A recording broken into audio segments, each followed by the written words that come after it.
How might we, as leaders, ensure that our decisions are based on accurate and complete information? As we discussed during the dialogue topic, we each bring a limited perspective on the world.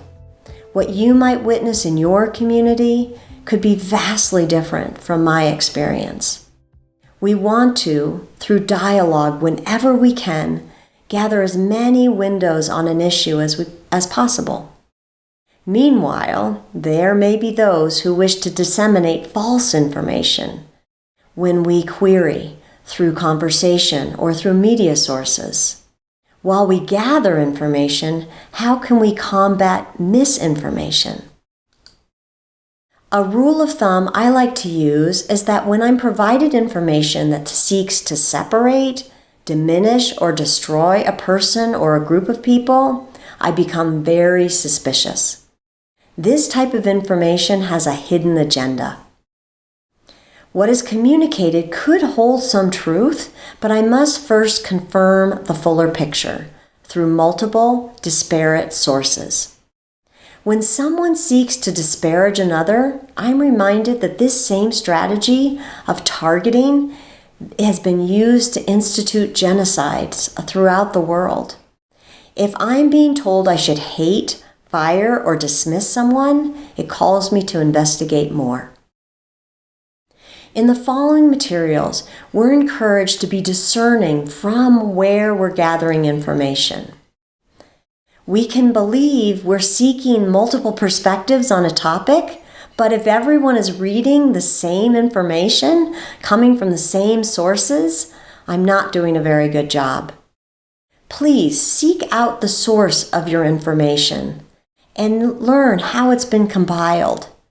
What might have been taken out of context? What might be missing?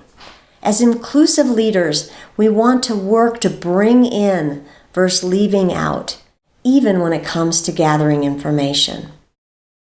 Another tip is to seek first-hand accounts of a situation along with a larger analysis.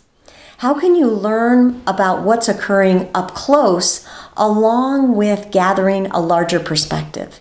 Each view has its limitations, but together we can gather a better viewpoint. Our first impressions are stickier than we might wish.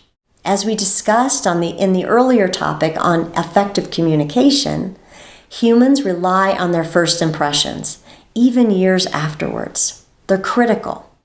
If we decide we trust someone or think they're credible, it will be done in the first seconds of our exposure. Meanwhile, we have cognitive biases that will have us trust an information source sometimes incorrectly. For example, I might trust another person if they look like me, they have a degree from a university I respect, or they have a position that I think is important. We all have cognitive biases.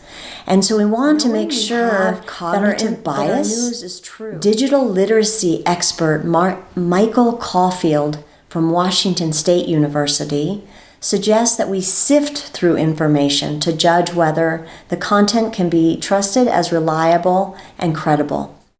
He suggests that we stop when we're reading a resource and then investigate from where the information comes. He says F, find better coverage, and T, trace claims, quotes, and media back to their original source or context. Other helpful resources as you find better coverage can include learning the political leanings and credibility of a news source. Within the U.S., there are independent organizations that provide media resource rankings. Perhaps in your community you have the same? Meanwhile, we're called to be more discerning, more than ever, as the internet provides us a wealth of information. And it's not easy to overcome our biases and beliefs that might lead us astray. As Northern Korean author Yeonmi Park wrote, "It's not easy to give up a worldview that's built into our bones and imprinted on our brain, like the sound of your own Father's voice. Through your continued investigation and engaged dialogue, may you gather an accurate assessment of the challenges so that better solutions can emerge.